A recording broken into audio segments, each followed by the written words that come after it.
వందనాలు తెలియజేస్తున్నాను. అందరికీ వందనాలు.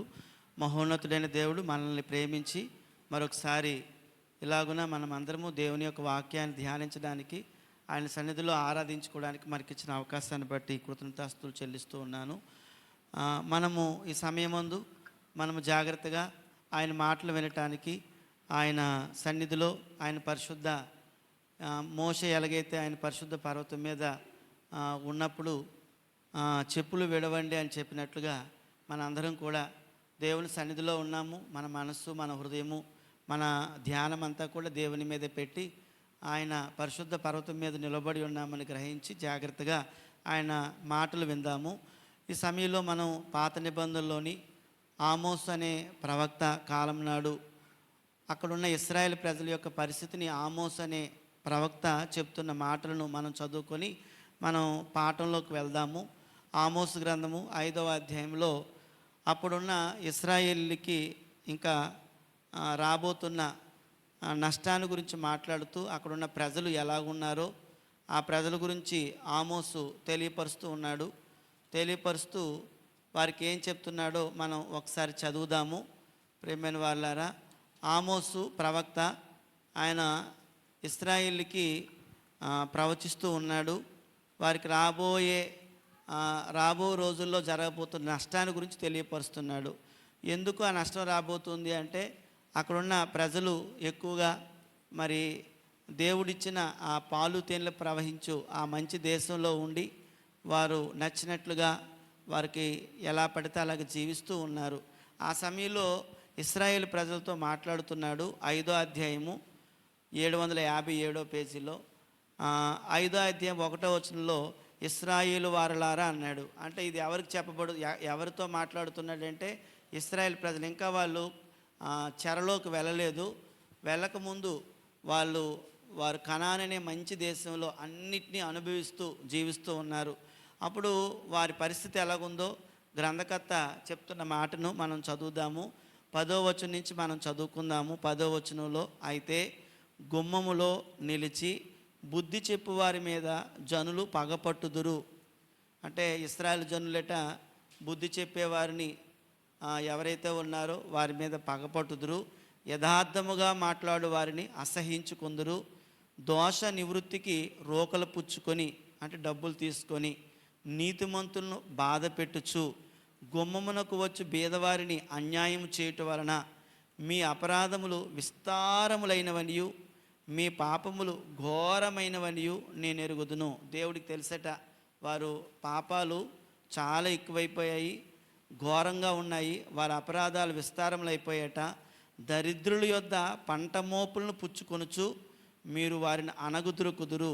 గనుక మలుపురాలతో మీరు ఇండ్లు కట్టుకొనినను వాటిలో మీరు కాపురం ఉండరు. శృంగారమైన ద్రాక్ష తోటలు మీరు నాటినను ఆ పండ్ల రసం మీరు త్రాగరు. అంటే వారి గురించి మాట్లాడుతూ ఉన్నాడు. ఇది చెడు కాలము గనుక ఈ కాలమున బుద్ధిమంతుడు ఊరకుండును. మీరు బ్రతుకున్నట్లు కీడు విడిచి మేలు వెదకండి. అలాగు చేసిన యెడల మీరు అనుకున్న చొప్పున దేవుడును సైన్యములకు అధిపతియగు యెహోవా మీకు తోడుగా ఉండును. కీడును ద్వేషించి మేలును ప్రేమించుచు గుమ్మములో న్యాయము స్థిరపరచుడి. ఒకవేళ దేవుడును సైన్యములకు అధిపతియగు యెహోవా యోసేపు సంతతిలో శేషించిన వారి యందు కనికరించును. ఇది 10 నుంచి 15 వచనం వరకు.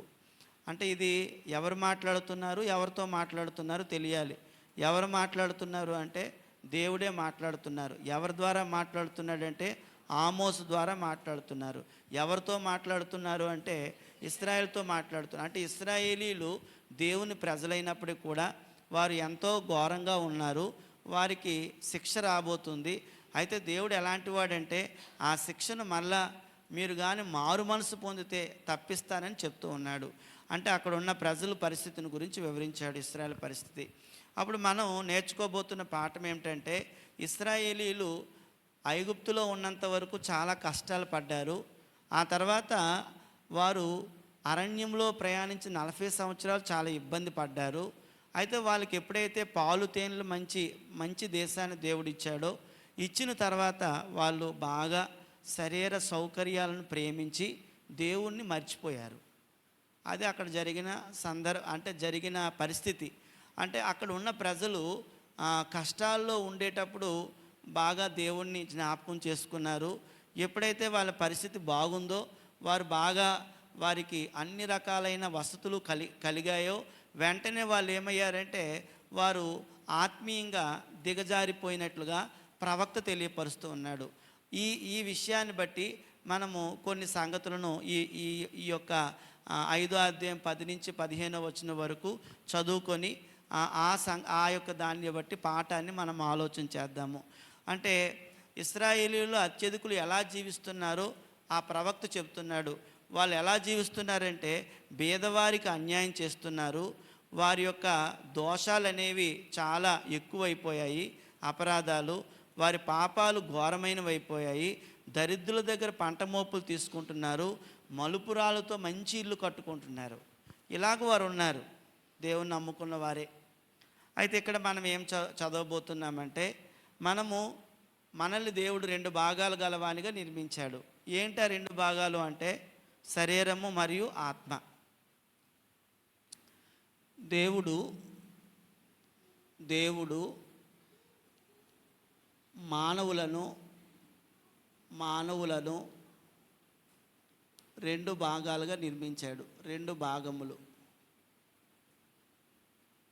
గలవానిగా, 2 భాగములు గలవానిగా నిర్మించెను. దేవుడు మానవుడిని 2 భాగాలు గలవానిగా నిర్మించాడు.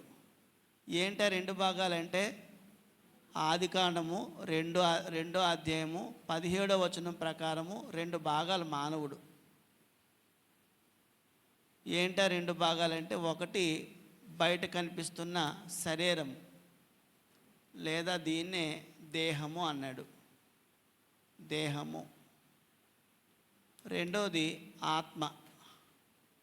ఆత్మ అంటే హృదయము ప్లస్ మనస్సు ప్లస్ మనస్సాక్షి, ఈ 3 కలయికే ఆత్మ.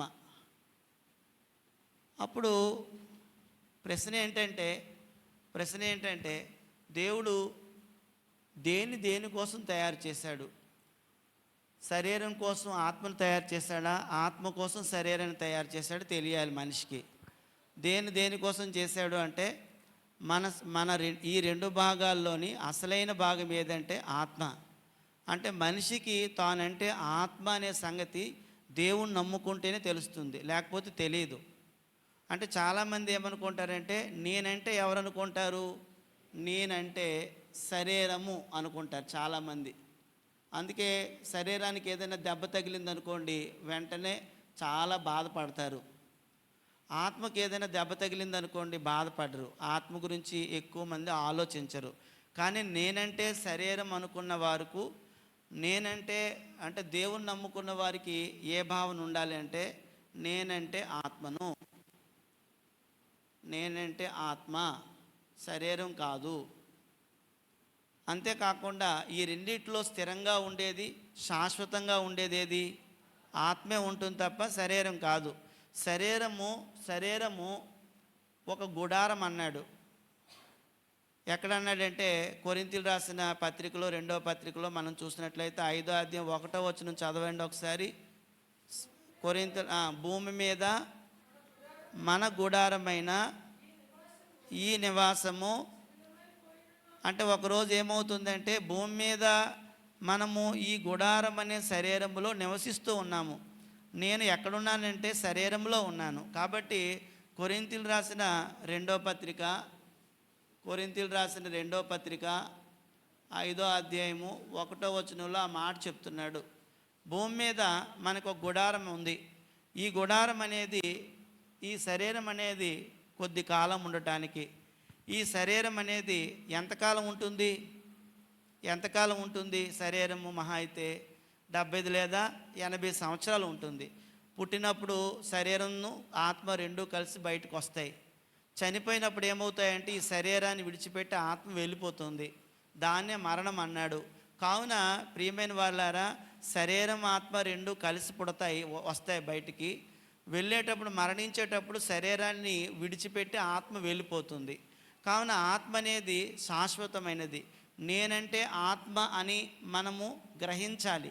చాలామందికి తెలియాలి. అదే జ్ఞానం, అదే తెలివి. కాబట్టి నేనంటే ఆత్మననే సంగతిని ప్రతి ఒక్కరూ గ్రహించవలసిన వారుగా ఉన్నారు. అయితే ఇక్కడ మన పాఠం ఏమిటంటే,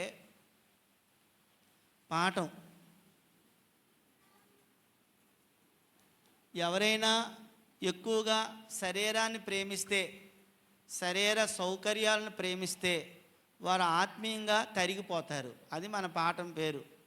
అంటే శరీరాన్ని ఎక్కువ ప్రేమించేవారు ఆత్మీయంగా ఏమవుతారు? తరిగిపోతారు. ఇప్పుడు ఉదాహరణకి ఉదయాన్ని తొందరగా లేవటం అనేది ఎందుకోసం అంటే, ఏదో కాసేపు మనం కొద్దిసేపు బైబిల్ చదువుకొని పాటలు పాడుకొని కుటుంబ ప్రార్థన చేసుకోవడానికి. అలా లేస్తున్నాం అనుకోండి, రోజును మనం కొద్దిగా నిద్ర తగ్గుతుంది. ఒక 6 గంటలు పడుకోవలసిన వాళ్ళు, పోనీ 7 గంటలు పడుకోవలసిన వాళ్ళు 1 గంట 2 గంటలు దేవుడికి ఇస్తారు. అది ఆత్మకు బలం. శరీరం కొద్దిగా నీరసంగా ఉండొచ్చు, కానీ దేనికి బలం? అది ఆత్మకు బలం. అది అందుకు కొంత సమయాన్ని మనం ఇస్తున్నాం. ఇక్కడ ఏంటంటే శరీర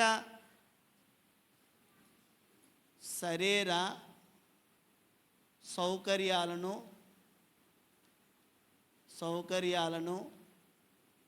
ప్రేమిస్తే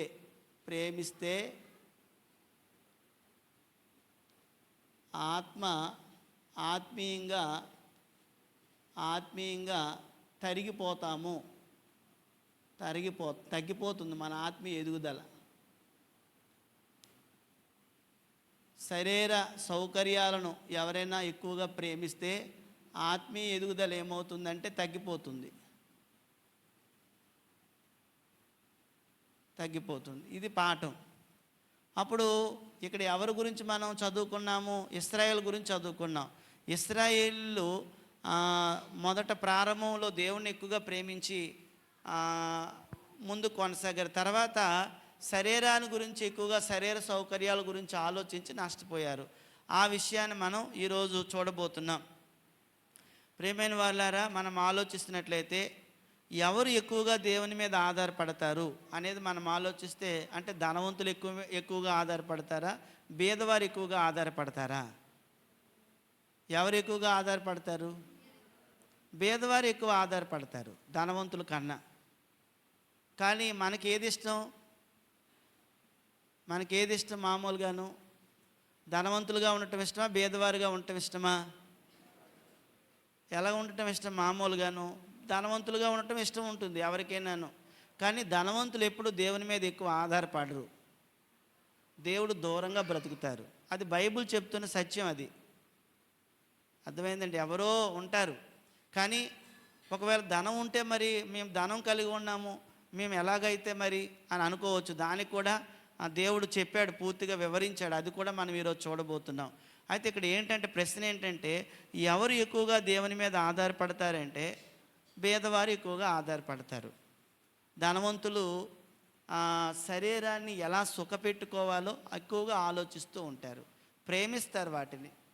అందుచేత దేవునికి ఒకవేళ దూరంగా ఉండే అవకాశం ఉంటుంది.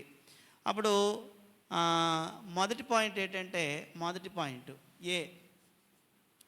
ఏ పాయింట్ శరీర సౌకర్యాలను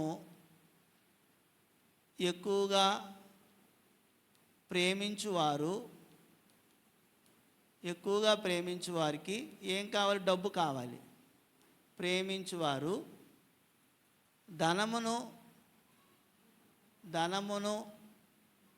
సంపాదించుటకు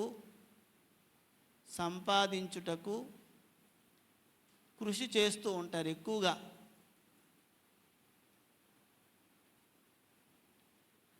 కృషి చేస్తారు, ప్రయత్నం చేస్తారు. ఇది మొదటి పాయింట్. ఎవరైతే శరీరము సౌకర్యంగా సుఖవంతంగా ఉండాలనుకుంటారో వారు ఖచ్చితంగా, అప్పుడు వారికి ఈ శరీర సౌకర్యాలు కావాలంటే ఏం కావాలి? ఖచ్చితంగా డబ్బు కావాలి. డబ్బు ఎక్కువ కావాలి కాబట్టి డబ్బును సంపాదించడానికి వాళ్ళు కృషి చేస్తారు. ఒకసారి చూడండి, ఇక్కడ మనం చదువుకున్న భాగంలోని వాళ్ళు ఎంత అక్రమంగా ఉన్నారో చూడండి. వాళ్ళు ఏం చేస్తున్నారు? 5వ అధ్యాయంలో ఇశ్రాయేలు ప్రజలు ఏం చేస్తున్నారో చూడండి. యథార్థంగా మాట్లాడే వారి పట్ల అసహ్యం కలిగింది వాళ్ళకి.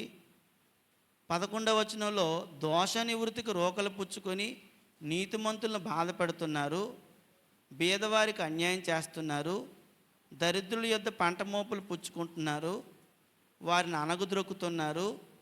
ఇవన్నీ చేస్తున్నారు. ఏమండి? అవన్నీ చేస్తున్నారు అంటే అక్రమం చేస్తున్నారు. అంటే డబ్బు సంపాదించడానికి కొంతమంది ఏ అక్రమానికైనా పాల్పడతారు. అర్థమైందండి? ఏ అక్రమానికైనా పాల్పడతారు. వాళ్ళు కూడా అక్రమంగా బ్రతుకుతున్నారు. ప్రవక్త అదే చెప్తున్నాడు. మీరు అక్రమంగా బ్రతికి అక్రమంగా డబ్బు సంపాదించి దాన్ని మీరు దేనికి వాడుకుంటున్నారు? మీ శరీర సౌకర్యాల కోసం వాడుకుంటున్నారు. అప్పుడు అతనేమన్నాడంటే, మీరు ఇల్లు కట్టుకుంటున్నారు కానీ కొద్ది రోజులు పోతే మీరు ఆ ఇంట్లో ఉండరు అన్నాడు. మరి ఎక్కడికి వెళ్ళిపోతారు వాళ్ళందరూ? అంత మంచి ఇల్లు కట్టుకొని ఎక్కడికి వెళ్ళిపోతారు వాళ్ళందరూ? చెరకి వెళ్ళిపోతారు అంతే. వాళ్ళు జైలుకి తీసుకెళ్ళిపోతాడు దేవుడు వాళ్ళని. మరి అట్టించి తిరిగి రాలేదు వాళ్ళు. మరి అంత మంచి ఇల్లు ఏమైపోయాయి? ఎవరు వాడుకున్నారు? వాటిలో ఎవరున్నారు అప్పుడు? మరి బీదవారిని మోసం చేసి సంపాదించారు కదా, అన్యాయం చేసి సంపాదించారు కదా, మొత్తం అంతా పోతుందని చెప్పాడు. అంతేకాకుండా ఇంకో మాట కూడా అన్నాడు, మీకు మంచి ద్రాక్ష తోటలు ఉన్నాయి కదా, శృంగారమైన ద్రాక్ష తోటలు మీరు నాటినను ఆ పండ్ల రసం మీరు త్రాగరు అన్నాడు. అంటే మరి ఆ తోటల యొక్క ద్రాక్ష పళ్ళు ఎవరు తెంపుకుంటారు? ఇశ్రాయేలు తెంపుకోరు. ఎవరు తెంపుకుంటారు? మరొకరు ఎవరో వచ్చేస్తారు అక్కడికి, వారు దాన్ని తెంపుకుంటారు. అందుచేత మీరు అలా బ్రతుకుతున్నారు కానీ అక్రమంగాను, మీకు దేవుడు రేపు పొద్దున్న శిక్ష మాత్రం విధిస్తాడని ప్రవక్త అయిన ఆమోసు తెలియపరుస్తూ ఉన్నాడు. కావున అక్రమంగా లేకపోతే మనం ఆ పనులన్నీ చేసిన దానివల్ల వచ్చే ప్రతిఫలం ఎలా ఉంటుందో తెలియపరుస్తున్నాడు. ఇప్పుడు శరీర సౌకర్యాలను ఎక్కువగా ప్రేమిస్తే కనుక ఎక్కువగా ధనం సంపాదించడానికి కృషి చేస్తారు. ఇందులో మనం ఎవరి యొక్క స్టోరీని చదవబోతున్నామంటే రాజు అయిన సొలొమోను గురించి చదవబోతున్నాం. త్వరగా మొదటి రాజుల గ్రంథం చూడండి ఒకసారి. మొదటి రాజుల గ్రంథంలో మనం చూస్తే 3వ అధ్యాయంలో అతను రాజు అవుతాడు. సొలొమోను రాజు అవుతాడు. ఈ రాజైన సొలొమోను చిన్న వయసులో రాజు అవుతాడు. ఆ చిన్న వయసులో రాజు అయ్యి మొదట్లో మాత్రం ఎలాగున్నాడో కొన్ని విషయాలు మనం చూస్తే, అతడు రాజుగా అభిషేకించబడిన తర్వాత దేవుడు అన్నాడు, సొలొమోను నీకేం కావాలో కోరుకని అడిగాడు. అప్పుడు కోరుకోమంటే సొలొమోను ప్రార్థన చేసి ఇలాగ అడుగుతున్నాడు. ఏమని అడిగాడంటే, తండ్రి నేను చిన్నోన్ని బాలుణ్ణి, 3వ అధ్యాయం 5వ వచనం నుంచి మనం చూస్తే, నేను బాలుణ్ణి అంటే ప్రత్యక్షమయ్యాడు. దేవుడు ప్రత్యక్షమై మాట్లాడుతున్నాడు. చూడండి, 1 సమూయేలు గ్రంథము 3వ అధ్యాయము 5వ వచనం నుంచి చూడండి. 5వ వచనం నుంచి, గిబియోనులో యెహోవా రాత్రివేళ స్వప్నమందు సొలొమోనుకు ప్రత్యక్షమై, నేను నీకు దేన్నిచ్చుట నీకు ఇష్టమో దాన్ని అడుగు అని దేవుడు అతనితో సెలవిచ్చాడు. అంతే. అలా సెలవు ఇవ్వగానే సొలొమోను కంగారు పడలేదు. సొలొమోనుకు అప్పటికి బాగా దేవుడు అంటే పిచ్చి. అందుకు సొలొమోను ఏం చేశాడంటే వెంటనే అలాగ అడిగిన తర్వాత అప్పుడు అతను ఏమడుగుతున్నాడు చూడండి. 8వ వచనం 7వ వచనంలో, నా దేవా యెహోవా, నీవు నా తండ్రి అయిన దావీదునకు బదులుగా నీ దాసునైన నన్ను రాజుగా నియమించి ఉన్నావు. అయితే నేను బాలుడను. అతడు ఏమంటున్నాడు? ఒకటి బాలుడిని అన్నాడు. బాలుడిని అంటే తగ్గించుకుంటున్నాడు. నేను బాలుడను. తర్వాత ఏమన్నాడు? రెండో మాట ఏంటంటే నాకు బుద్ధి చాలదు అన్నాడు. అంటే నాకు ఇంతమందిని అప్పచెప్పావు కదా, ఇంతమందిని నేను నడిపించడానికి నాకు బుద్ధి చాలదు. తర్వాత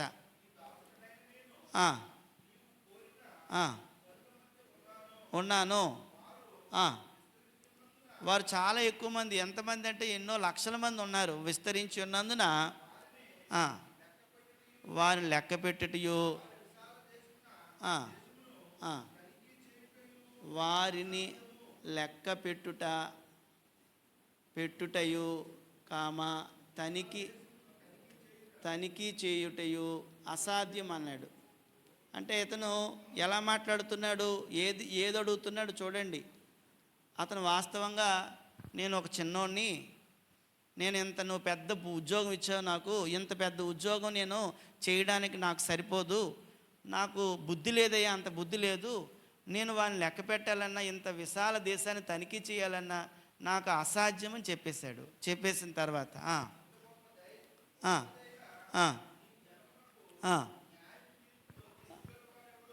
తీర్చగలవాడు ఎవడు?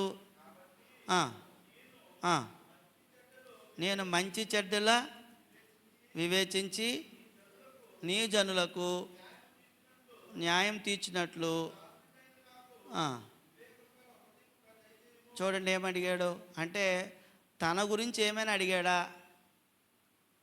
చూడండి, సొలొమోను ప్రారంభ దశలో సొలొమోను తన గురించి ఏమైనా అడుక్కున్నాడా దేవుడిని? ఏమీ అడగలేదు. ఏం అడుగుతున్నాడు తన గురించి? ఏం అడగకుండా తను అడిగేదంతా కూడా దేవుని గురించి అడుగుతున్నాడు. నువ్వు ప్రజలను అప్పచెప్పావు, వాళ్ళు పరిపాలించడానికి నాకు బుద్ధి చాలదు, నేను చిన్నవాడిని, వాళ్ళు తనిఖీ చేయటం కూడా నాకు అసాధ్యము, అయితే నాకు మాత్రం నువ్వేం చేయాలంటే కొద్దిగా వివేకము గల హృదయం ఇమ్ము అన్నాడు. అంతే, ఇంకేం అడగలేదు. అంటే వాస్తవంగా నీ ప్రజలకు నేను మేలు చేయాలనుకుంటున్నాను, నువ్వు నాకు సహాయం చేయు, అంతే. నువ్వు నాకేమీ చేయొద్దు, నీ ప్రజలకే నేను మేలు చేద్దాం అనుకున్నాను, అంచేత నువ్వు నాకు సహాయం చేయని అడిగాడు. ఇప్పుడు ఆ ప్రార్థన విన్న దేవుడు పరవశించిపోయాడు. అబ్బా, ఎంత బాగా అడిగావయ్యా, నీ మనవి నాకు చాలా నచ్చింది, నువ్వు చేసిన ప్రార్థన నాకు చాలా బాగా నచ్చింది. అందుకే అతను అంటున్న మాట చూడండి, ఏమన్నాడంటే 10వ వచనంలో, సొలొమోను చేసిన ఈ మనవి ప్రభువునకు అనుకూలమాయెను. అంటే ప్రారంభ దశలోని ఎప్పుడు కూడా మనం కూడా ప్రార్థన చేసినప్పుడు ఎంతో బాగా ప్రార్థన చేస్తాము, అందులో స్వార్థం ఉండదు, ఏమీ ఉండదు. ఇక్కడ కూడా సొలొమోను ప్రారంభ దశలో ఎలాంటి మనవి చేశాడంటే తన గురించి అయితే ఏమీ అడుక్కోవట్లేదు. అంతా ఎవరి గురించి అడిగాడంటే నీ ప్రజలకు మేలు చేయాలి, నీ ప్రజలకు మేలు కలిగేటట్టుగా నాకు సహాయం చేయమని మంచి ప్రార్థన చేశాడు. ఆ ప్రార్థన అతడు అంగీకరించాడు. అంగీకరించిన తర్వాత ఏం జరిగిందంటే చూడండి ఒకసారి, సొలొమోను అడిగాడు. అప్పుడు అతను అడిగిన తర్వాత దేవుడు ఇచ్చింది చూడండి, దీర్ఘాయువు, ఐశ్వర్యము, నీ శత్రువుల ప్రాణము. అంటే వాస్తవంగా దేవుడే చెప్తున్నాడు, నువ్వు ఏమడుగుతావు అనుకున్నానంటే 1 దీర్ఘాయువు, 2 ఐశ్వర్యము, నీ శత్రువుల ప్రాణం. నేను ఎక్కువ కాలం బ్రతకాలి అని అందరికీ కోరుకుంటుంది. తర్వాత ఐశ్వర్యము, డబ్బు బాగా కావాలి అని ఎవరైనా కోరుకుంటారు. చుట్టూ శత్రువులు ఉన్నారు కాబట్టి ఆ శత్రువులను నా చేతిలో ఓడిపోవాలి, ఆ శత్రువుల ప్రాణం నాకు కావాలి, ఇలాంటివి నువ్వు అడుగుతావు అనుకున్నాను. దేవుడే చెప్తున్నాడు. కానీ మొదట్లో మాత్రం ఇవన్నీ కూడా ఎవరికి అవసరం లేదనుకున్నాడంటే నాకు అవసరం లేదు, నాకు దేవుడు ఉన్నాడు కదా, నాకు దేవుడే ఆయుష్నిచ్చేవాడు, నాకు దేవుడే ఐశ్వర్యాన్ని ఇచ్చేవాడు, నాకు దేవుడే శత్రువుల ప్రాణాన్ని నా చేతిలో పెడతాడు, నాకు కావాల్సింది అది కాదు, నాకు కావాల్సింది నాకు బుద్ధి చాలదు, నేను చిన్నవాడిని, నేను రాజ్యాన్ని పరిపాలించాలి, అందుకు నాకు ఇటువంటిది కావాలి, ఇదే కావాలని అడిగాడు. ఇది మాత్రం ఆయన అడగలేదు. కానీ దేవుడు ఏం చేశాడంటే అతను అంటున్న మాట చూడండి, 11వ వచనం ఏమని సెలవు ఇచ్చాడు చూడండి, దీర్ఘాయువునైనను ఐశ్వర్యమునైనను. ఎవరైనా ఏది అడుగుతారు? ఇవే అడుగుతారు. ఎవరికైనా దేవుడు ప్రత్యక్షమై నీకేం కావాలి కోరుకోమంటే ఏమడుగుతారు? నేను ఎక్కువ కాలం బ్రతకాలి, నాకు ఇవ్వు తండ్రి, లేకపోతే నాకు డబ్బు బాగా కావాలి, బంగారం బాగా కావాలి, నాకు ఇవ్వు నాయనా అని అడుగుతారు. లేకపోతే నా శత్రువులు ఉన్నారు, ఎవ్వరు నాకు హాని చేయకుండా ఉండేటట్లుగా, వారిని నేను ఓడించేటట్లుగా నాకు సహాయం చేయతండి అని అడుగుతారు. కానీ ఆనాటి పరిస్థితుల్లో మొదటి కాలంలోని దేవుడు అతన్ని రాజుగా చేసిన కాలంలో మాత్రం అతను అవేవి కూడా తనకు అవసరం లేదనుకున్నాడు. చూసారండి, తనకు అవసరం లేదనుకున్నాడు. అంత స్థితిలో ఉన్నాడు సొలొమోను. అంటే వ్యక్తిగతంగా వీటిని సొలొమోను అడగలేదు, ఇవి అవసరం లేని దానిగా భావించాడు ఆ 3 కూడాను. అందుకే అతను ఏమన్నాడంటే, దేవుని ప్రజలకు న్యాయం జరగడానికి వివేకం గల హృదయం నాకు ఇవ్వు. అంటే ప్రజలందరి కొరకు, ప్రజల మేలు కోసం ఆలోచించాడు అప్పట్లోనైతే. అర్థమైందండి? అప్పట్లో అలాగ ఆలోచించాడు. చూసారంటే తేడా గమనించండి. అందరూ మేలు పొందుకోవాలి,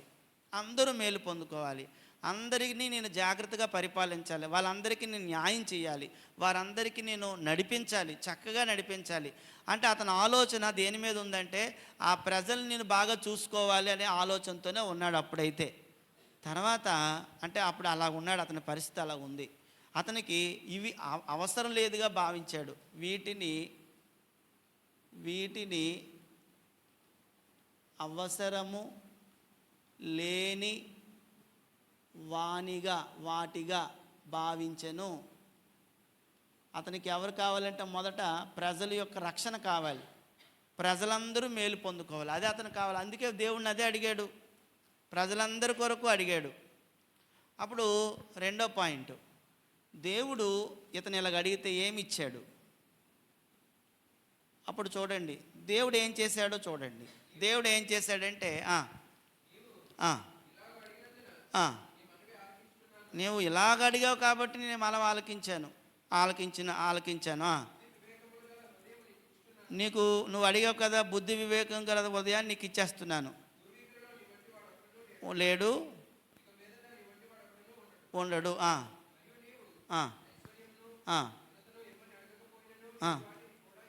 చూసారండి, ఇప్పుడు ఏమి ఇచ్చేస్తాను? 4 ఇచ్చాడండి అతనికి. 1 జ్ఞానము, 2 ఐశ్వర్యము, 3 ఘనత, 4ది ఇంకోటి కూడా ఇస్తాను అన్నాడు కిందన. ఏమన్నాడంటే దీర్ఘాయువు. అది షరతులతో, నువ్వు జాగ్రత్తగా నా మార్గాల్లో నడిస్తే నేను ఖచ్చితంగా నీకు దీర్ఘాయువు కూడా ఇస్తాను. షరతులతో చెప్పాడు, కొన్ని షరతులు పెట్టాడు దానికి మాత్రం. అంటే ప్రార్థన చేసినప్పుడు కొంతమంది చాలా జాగ్రత్తగా ప్రార్థన చేయాలి. ఇప్పుడు మన వయసు పెరుగుతున్న కొద్దీ మన ప్రార్థనలో మార్పు రావాలి. అర్థమైందండి? మన ప్రార్థన, ఎప్పుడైనా ప్రార్థన చేస్తుంటాం కదండి, మన ప్రార్థన అనేది దేవుడికి వెళ్తుంది, దేవుడి దగ్గరికి. మన ప్రార్థనా జీవితంలో మనం అడిగేవి కూడా ఎలా అడుగుతున్నాం అనేది మన ఆత్మీయ జీవితాన్ని తెలియపరుస్తుంది. కొంతమంది ఇంకా ప్రార్థనలో ఎలాగ అడగాలో, ఏం అడగాలో కూడా ఒక్కొక్కసారి తెలియకుండా మనం ప్రార్థన చేస్తాం. కానీ మొదట్లో రాజైన సొలొమోను బాలుడుగా ఉండేటప్పుడు ఎంత గొప్ప ప్రార్థన చేశాడంటే, ఆ ప్రార్థన దేవుని దగ్గరికి వెళ్ళింది. దేవుడు అన్నాడు, నీ ప్రార్థనని నేను ఓకే చేసేస్తున్నాను, నువ్వు అడగకపోయినా నువ్వు అడిగిన జ్ఞానం ఇస్తున్నాను, నువ్వు అడగకపోయినా ఐశ్వర్యం ఇస్తున్నాను, నీకు ఘనతనిస్తున్నాను, అంతేకాకుండా నీకు షరతులతో కూడా దీర్ఘాయు కూడా ఇచ్చేస్తున్నానని ఆ ఆర్డర్ అనేది పాస్ ఇచ్చేసాడు అంతే. ఇది మొదటి స్థితి, సొలొమోను మొదటి స్థితి ప్రారంభంలోన. అప్పుడు నిజంగానే అతనికి ఇచ్చాడా దేవుడు? ఎలాగిచ్చాడో 4వ అధ్యాయము చూడండి. 4వ అధ్యాయము 29వ వచనం చదవండి. 29, 30 వచనాలు చూడండి అమ్మ, అందరూ చూడండి. అప్పుడు అది జరిగిందా లేదా? దేవుడు ఇస్తానని చెప్పాడు, ఇచ్చాడా లేదా? ఒకసారి చూడండి.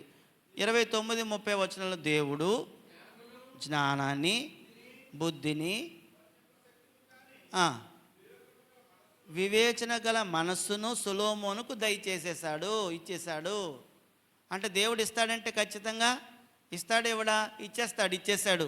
దయచేసను గనుక సొలొమోనుకు కలిగిన జ్ఞానము తూర్పు దేశస్థుల జ్ఞానము కంటెను, ఐగుప్తీయుల జ్ఞానం అంతటి కంటెను అధికమై ఉండెను. అంటే మీరు మామూలుగా చూస్తే, మ్యాప్లో చూస్తే ఇది కనాను మధ్యలో ఉంటుంది, ఇదంతా తూర్పు, ఈ కిందన ఐగుప్తు ఉంటుంది.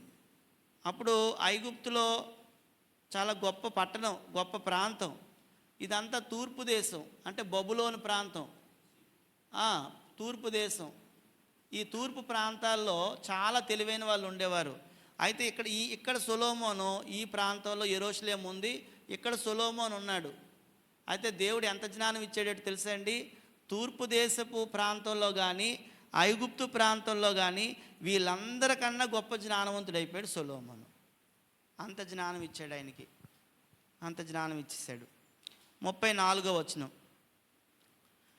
అతని జ్ఞానపు మాటలు తెలుసుకొనుటకై. ఎవరి జ్ఞానపు మాటలు అంటే దేవుడిచ్చిన జ్ఞానం ఎంత గొప్పదంటే అతని జ్ఞానపు మాటలు తెలుసుకోవడానికై అతని జ్ఞానమును గూర్చి వినిన భూపతులందరిలో నుండి జనులందరిలో నుండి మనుషులు సొలొమోను దగ్గరకు వస్తూ వెళ్తున్నారటండి.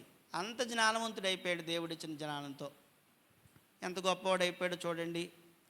అతడు జ్ఞానాన్ని, ఆయన జ్ఞానపు మాటలు వినడానికి అనేక మంది, భూమి మీద ఉన్న అనేక మంది రాజులు వచ్చి అతని జ్ఞానాన్ని వింటున్నారు. అప్పుడు తర్వాత మనం చూసినట్లయితే 10వ అధ్యాయము వచ్చిన వాళ్ళు ఏం చేస్తున్నారంటే బోల్డ్ అంత బంగారం అన్నీ తెస్తున్నారు. 10వ అధ్యాయము 14వ వచనం చూడండి. 10వ అధ్యాయం 14. ఏటేటా అంటే ప్రతి సంవత్సరము బంగారము 1332 మణుగులు ఎత్తేటండి. అంటే అంత బంగారాన్ని గిఫ్ట్గా పొందుతున్నాడు ఆయన. ఇప్పుడు ఆయనకు జ్ఞానం వచ్చింది, జ్ఞానం మాటలు చెప్తున్నారు. చాలామంది రాజులు వస్తున్నారు, చక్రవర్తులు వస్తున్నారు, ఆయన గిఫ్ట్లు ఇచ్చి వెళ్ళిపోతున్నారు, బంగారం ఇచ్చి వెళ్ళిపోతున్నారు. 14వ వచనంలో అంత వస్తుంది ఆయనకి. ఇంకా మనం అవన్నీ చదవద్దు. 21వ వచనం చదవండి ఒకసారి.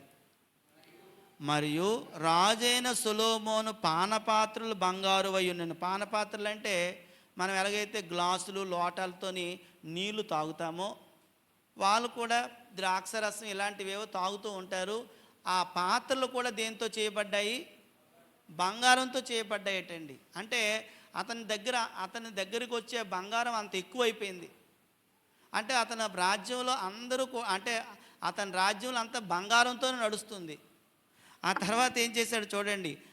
లెబనోను అరణ్య మందిరపు పాత్రలకు బంగారువే, వెండిది ఒకటియూ లేదు.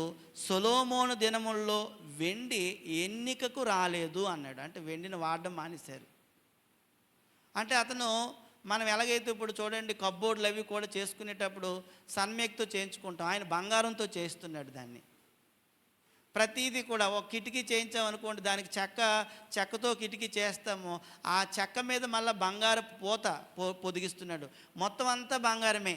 ఎందుకంటే అతని జ్ఞానాన్ని వింటున్నవారు, అతని జ్ఞానపు మాటలు వింటున్నవారు అందరూ వచ్చి అతనికి ఎంతో బంగారు ఏటేటా ఇచ్చి వెళ్ళిపోతూ ఉన్నారు. ఈ విధంగా సొలొమోను రాజ్యంలో అసలు వెండి ఎన్నికకి లేకుండా అయిపోయింది. ఆ కిందకి వెళ్తే 23వ వచనం చూడండి. 23వ వచనం, ఈ ప్రకారము రాజైన సొలొమోను ధనము చేతను జ్ఞానము చేతను భూపతులందరిలో అధికుడైపోయాడు. ఇది తర్వాత స్థితి. ఇది మొదటి స్థితి అండి. ఇది ఫస్ట్ ప్లేస్. ఇది ఇలా ఉన్నాడు దేవుడికి అతనికి సంబంధం. ఇప్పుడు రెండో స్థితికి ఎలాగెళ్ళిపోయాడంటే 23వ వచనం చదివితే ఎలాగున్నాడైనా 23వ వచనంలో రాజైన సొలొమోను ధనము చేతను 23:10-23లో ధనము చేతను జ్ఞానము చేతను ఎంతమందిలోని అంటే భూమి మీద ఎంతమంది అయితే అప్పుడు రాజులు ఉన్నారో వాళ్ళందరిలో భూపతులందరిలో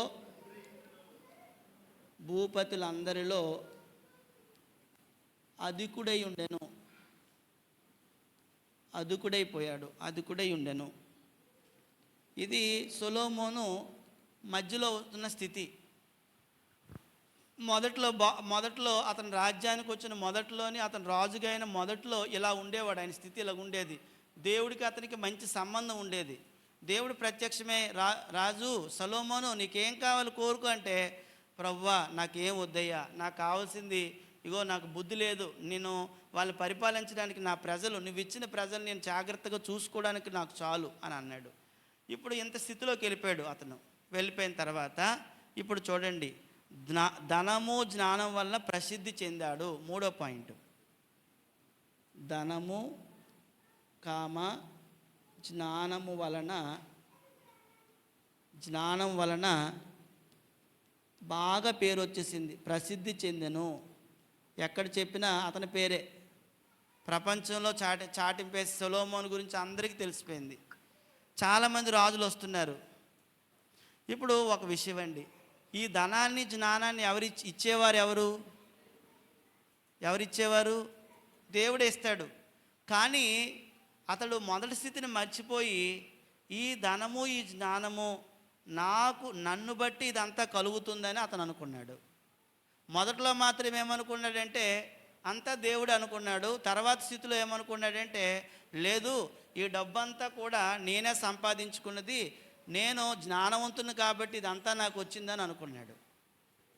అలాగా సొలొమోను నష్టపోయాడు. తర్వాత గమనించండి ప్రియులారా, అప్పుడు ఇది వచ్చేసిన తర్వాత ఆయన మనస్సంతా కూడాను దేవుడి మీద కాకుండా దేని మీదకి వెళ్ళిపోయింది? ఇప్పుడు శరీరం మీదకి వెళ్ళిపోయింది.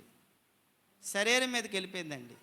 అంటే అంతవరకు నేనంటే ఆత్మను దేవుడిని ప్రార్థించుకోవాలి, దేవుడిని ఆరాధించుకోవాలి అనుకున్న వ్యక్తి ఎప్పుడైతే ధనము జ్ఞానము అంతా దానివల్ల ఎక్కువ అతడు అందరినీ పొగుడుతున్నారో, అందరూ వచ్చి నీ అంత జ్ఞానవంతుడు లేడు, నీ అంత గొప్పవాడు లేడని పొగుడుతూ ఉన్నారో, వెంటనే అతను ఏమైపోయాడంటే ఇంకా దాన్ని పక్కన పెట్టేశాడు, దేవుని పక్కన పెట్టేశాడు. నాకు ఇంత కీర్తి ప్రతిష్టలు వచ్చాయనుకొని నెమ్మదిగా తన మనసును దేని మీద పెట్టాడంటే ఇంకా శరీరం మీద పెట్టుకున్నాడు.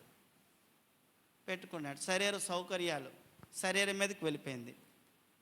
అందుకే జాగ్రత్త గమనించండి, కొత్త నిబంధనలో ఒక మాట ఉంది.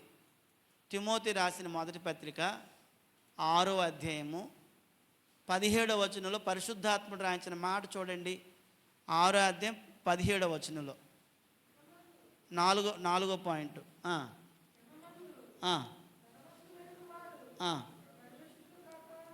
ఏం కాకూడదు అంటే ఈ లోకంలోని ఎప్పుడైనా డబ్బు పెరుగుతూ ఉంటే ఏమైపోతుంది? మనసు ఏమైపోతుంది? గర్వం వచ్చేస్తుంది. మనసులోని హృదయంలో కూడా గర్వం వచ్చేస్తుంది. ఒక ఇల్లు కట్టుకున్నారనుకోండి, లేకపోతే ఒక మంచి ఏదైనా ఒకటి సంపాదించుకున్నాం అనుకోండి, ఏదో చిన్న గర్వం మనకు వచ్చిందని అలా రాకూడదు.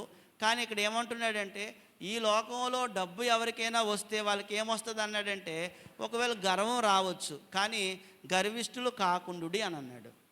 గర్విష్ఠులు కాక ఏమన్నాడు చూడండి, ధనం ఎటువంటిది? ఇక్కడ ధనము దేవుడు అన్నాడు చూడండి, రెండు ఉన్నాయి. దేవుడు ఉన్నాడు, ధనం ఉంది.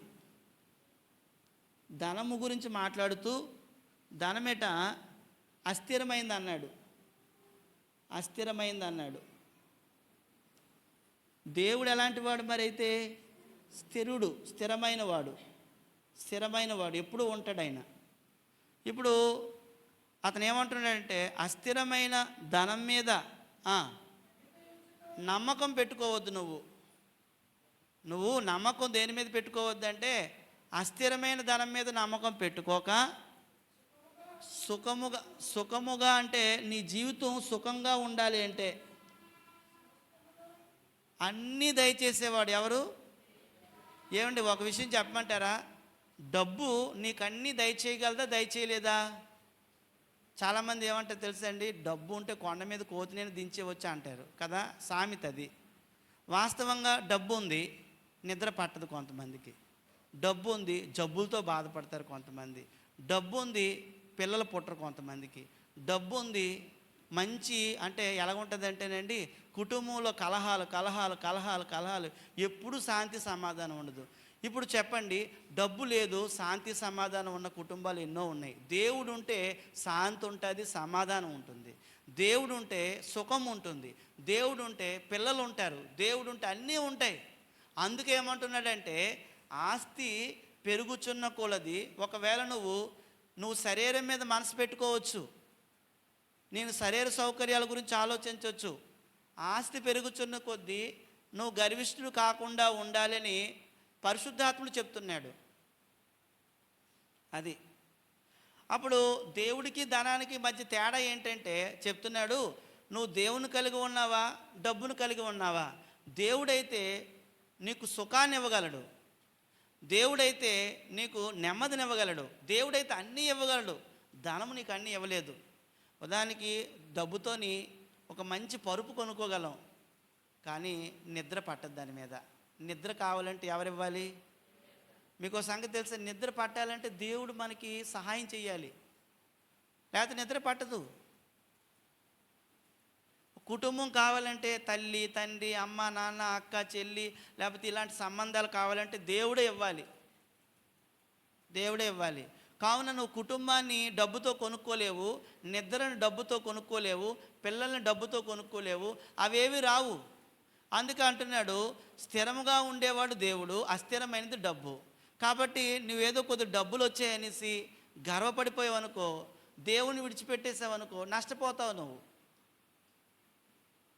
అస్థిరమైన ధనం మీద నమ్మిక ఉంచక నువ్వు సుఖంగా భూమి మీద జీవించడానికి సమస్తమును ధారాళముగా దయచేసే దేవుడి యందే నమ్మకం పెట్టుకో అని అన్నాడు. అదండి, దేవుని యందే నమ్మకం పెట్టుకో. ఆత్మ సంబంధమైన ఆలోచనలు డబ్బున్న వారికి ఉంటాయా, డబ్బు లేని వారికి ఉంటాయా? మరొకసారి ఆలోచించి చెప్పండి. డబ్బు ఎప్పుడైతే పెరిగిందో వ్యాపారాలు చేయాలని, అవి సంపాదించాలని, ఇవి సంపాదించాలని, వాటి మీద పెట్టుబడి పెట్టాలని, వీటి మీద పెట్టుబడి పెట్టాలని, అక్కడికి వెళ్ళాలని, ఇక్కడికి వెళ్ళాలని ఆలోచనలు పెరుగుతూ ఉంటాయి. ఒకవేళ పేదవాడిని అనుకోండి, ఆదివారం రాగానే అమ్మో ఆరాధనకి వెళ్ళిపోవాలి, ఉదయం అవగానే ప్రార్థన చేసుకుంటే నాకు ఏదో పని దొరుకుతుంది, పనికి వెళ్తున్నాను, ఆరోగ్యం ఇస్తాడు, ఇలాగ ఆలోచనలన్నీ ఉంటాయి. ఆత్మ సంబంధమైన ఆలోచనలు తగ్గిపోతూ ఉంటాయి ధనం ఎక్కువ అవుతున్న కొద్దీ. ఒకసారి మనం నేర్చుకుంటున్న పాఠం చూడండి. ధనమును దేవుని స్థానంలో పెట్టుకోకుండా జాగ్రత్త పడాలని యేసు ప్రభువారు చెప్పాడు. ఇప్పుడు ఎప్పుడైతే ఆస్తి పెరిగిపోయింది, ధనం పెరిగిపోయింది, జ్ఞానం వల్ల అతనికి అంత మంచి పేరు వచ్చేసింది, ఇప్పుడు మనసు మారింది. అస్థిరమైన డబ్బు మీద మనసు పెట్టేసుకున్నాడు, అస్థిరమైన లేకపోతే తాత్కాలికమైన శరీరం మీద మనసు పెట్టేసుకున్నాడు. దేవుడు కొద్ది దూరం అయిపోయాడు. సొలొమోను దూరం అయిపోయాడు. అప్పుడు ఏం చేశాడు చూడండి, అతనికి చెడు ఆలోచనలు వచ్చేసాయి. ప్రసంగి గ్రంథము 2వ అధ్యాయము, అది సొలొమోను రాశాడు, చదవండి ఒకసారి. ప్రసంగి గ్రంథము సామెతల తర్వాత ఉంటుంది, 2వ అధ్యాయము 4వ వచనం నుంచి. ఎన్ని పనులు, గొప్ప పనులే చేశాడు ఆయన, డబ్బులు ఉన్నాయి కదా అందుకని. ఓ నా కొరకు ఇల్లు కట్టించుకున్నాడు, ద్రాక్ష తోటలు నాటించుకున్నాడు,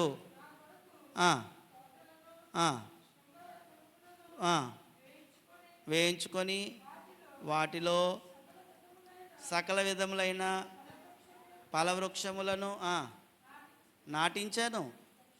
వృక్షముల నారుమల్లకు నీరుపాటుకే నేను చెరువులు త్రవ్వించుకున్నాను, పనివారిని పనికత్తులను సంపాదించుకున్నాను. నా ఇంట పుట్టిన దాసులు నాకున్నారు. యెరూషలేమునందు నాకు ముందున్న వారందరికంటే ఎక్కువగా పశువుల మందలు ఉన్నాయి, గొర్రెమేకల మందలు ఉన్నాయి, బహువిస్తారంగా సంపాదించుకున్నాను. నా కొరకు నేను వెండి బంగారం రాజులు సంపాదించిన సంపదను, ఆయా దేశంలో దొరికి సంపత్తును కూర్చుకున్నాను. నేను గాయకులను తెచ్చుకున్నాను, గాయకురాండ్రులు మనుషులు హెచ్చించు సంపదను సంపాదించుకొని బహుమంది ఉపపత్తులను ఉంచుకుంటుని. ఇలాగ అయిపోయాడండి సొలొమోను ఆఖరికి.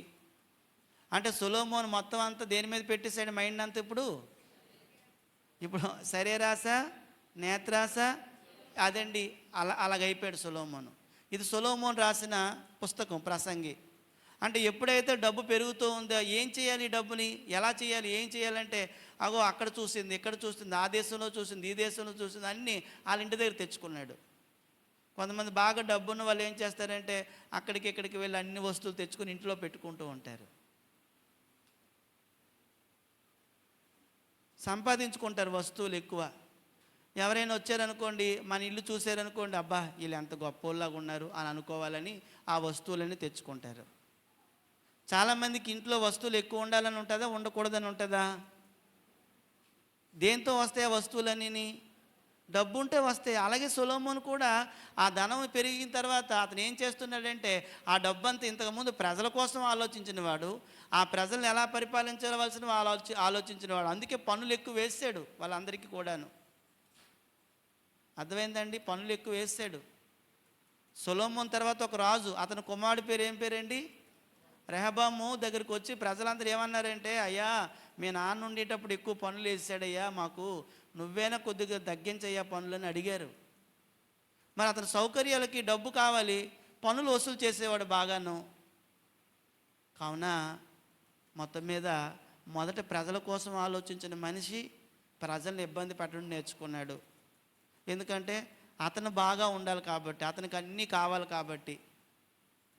ఇప్పుడు ఎవరైనా కొంతమంది అధికారులు ఉంటారు, ఆ పేదవాడు వచ్చినా దిక్కులేని వాడు వచ్చినా నువ్వు ఎంతో కొంత డబ్బులు ఇస్తే సంతకం పెడతానంటారు. ఆ విధంగా సొలొమోను మొదట్లో ఎవరి కోసం అడిగాడు? ఎవరి కోసం బుద్ధి జ్ఞానం అడిగాడు? ఎవరి కోసం వివేకం గల హృదయం అడిగాడు? నువ్వు ఎవరినైతే నాకు అప్పచెప్పావో ఆ ప్రజలు నేను జాగ్రత్తగా చూసుకోవాలని అడిగాడు. ఇప్పుడు ప్రజలను మర్చిపోయాడు. ఇప్పుడు ఎవరి గురించి ఆలోచించుకుంటున్నాడంటే నా కొరకు, నా కొరకు, నా కొరకు, నా కొరకు అని ఎన్నిసార్లు రాశాడు అక్కడ మాటలన్నీ కూడాను. అవన్నీ అతని కొరకే. అంత లగ్జరీగా బ్రతుకుతున్నాడు. ఇప్పుడు డబ్బు ఎక్కువైంది, లగ్జరీ వచ్చేసింది, అయిపోయింది కదా. ఇంకా ముందుకు వెళ్ళి అతను రాస్తున్న మాట చూడండి. సొలొమోను మొదటి రాజుల గ్రంథంలోనే తీయండి ఒకసారి. అతనికి రాజులందరూ వచ్చి ఏం చేశారంటే మెచ్చుకొని, ఇతను ఇంత జ్ఞానవంతుడు కాబట్టి మా అమ్మాయిని ఇచ్చేస్తే బాగుంటుంది అనేసి ఇంచుమించు 700 మంది అయిపోయారట భార్యలు అతనికి. ఒకసారి 11వ అధ్యాయము మొదటి రాజుల గ్రంథము 11వ అధ్యాయము మొదటి వచనంలో చివరి లైన్ చూడండి. అయితే రాజైన సొలొమోను ఫరో కుమార్తెను గాక ఆ జనుల్లో ఇంకా అనేక మంది పరస్త్రీలను మోహించి, ఐదో విషయం, సొలొమోను ఎలాగైపోయాడంటే పరస్త్రీలను మోహించి. రెండవ వచనం చదవండి. 11వ అధ్యాయం 2వ వచనం. ఏం ఎక్కువైపోయింది ఆయనకి? కామాతురత ఎక్కువైపోయిందా? గలవాడై ఎవరినండి? వారిని ఉంచుకొనుచు వస్తున్నాడు. ఎంతమంది అండి ఆయనకి? 700 మంది భార్యలండి ఇప్పుడు ఆయనకి. ఇంచుమించు 300 మంది ఉపపత్నులు కలిగి ఉన్నారు. ఇది అంటే ఒకప్పుడు ప్రార్థన చేసుకుని దేవుడా దేవుడా అన్నవాడు డబ్బు ఎక్కువైపోయిన తర్వాత అతనికి మైండ్ అంతా ఎక్కడికి వెళ్ళిపోయిందంటే ఇదిగో మోహించడానికి వెళ్ళిపోయింది, కామాతృతకు వెళ్ళిపోయింది. పెళ్ళిళ్ళు చేసుకుంటూ 700 మంది భార్యలు చేసుకున్నాడు, 300 మంది ఉపపత్నుల్ని ఉంచుకున్నాడు. ఇది ఆయన జీవితం. ఇప్పుడు ఇతని జీవితం ఇలాగ అయిపోవడానికి కారణం ఏంటి? ఇతని జీవితం ఇలాగ అయిపోవడానికి కారణం ఏంటి? మనం చదువుతున్నాం కదా, అతనికి మంచి పేరు వచ్చేసింది, డబ్బు బాగా ఉంది. ఏం చేస్తాడు డబ్బు ఉంటే? మరి ఏం చేస్తాడు? శరీరం బాగా ఇదైపోయింది, అన్నీ కోరుకుంటుంది, అన్నీ చేసుకుంటున్నాడు, పట్టణం అంతా నింపేశాడు, ఆ ఇల్లు అంతా అతని కోసమే, ఏది కన్నులతో చూస్తున్నాడు అవన్నీ తెచ్చేసుకుంటున్నాడు, శరీరానికి ఏ కోరిక ఉందో ఆ కోరికలన్నీ తీర్చేసుకుంటున్నాడు. ఇది అతని జీవితం. ఒకప్పుడు దేవుడు ప్రత్యక్షమయ్యి, అయ్యా సొలొమోను నీకేంటి కావాలి బాబు, కావాలి కోరుకు అంటే, నాకు ఏమి వద్దు, నువ్విచ్చిన ప్రజలు నేను బాగా చూసుకుంటే చాలన్నాడు. నువ్విచ్చిన ప్రజలు నేను బాగా చూసుకోవాలి, న్యాయంగా పరిపాలించాలి, నీతిగా పరిపాలించాలి, వాళ్ళు నేను బాగా కౌంట్ చేయాలి, నేను జాగ్రత్తగా వాళ్ళ అవసరాలు తీర్చాలనుకున్న ఆయన ఇప్పుడు ఎప్పుడైతే అతనికి ఆ ధనం ఎక్కువైపోయిందో అతనికి గర్వం వచ్చేసింది, ఇలాగైపోయాడు సొలొమోను జీవితం. అందుకే 6వ మాట ఏంటంటే, ఒకసారి చూడండి, సొలొమోనుకి అన్నీ తెలుసు. ధర్మశాస్త్రం తెలుసా తెలీదా? సొలొమోనుకి తెలుసు. ఒకసారి ద్వితీయోపదేశకాండం 17వ అధ్యాయము 17వ వచనం చదవండి, ఏముందో. 17వ అధ్యాయం 17వ వచనం. తన హృదయం ఏమవ్వకూడదు, తొలగిపోకున్నట్లు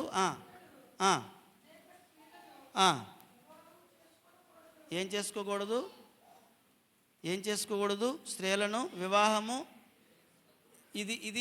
ఈ వివాహం చేసుకోకూడదనే సంగతి ఎవరు చెప్తున్నారు ఇక్కడ? దేవుడు చెప్పాడు ధర్మశాస్త్రంలోని.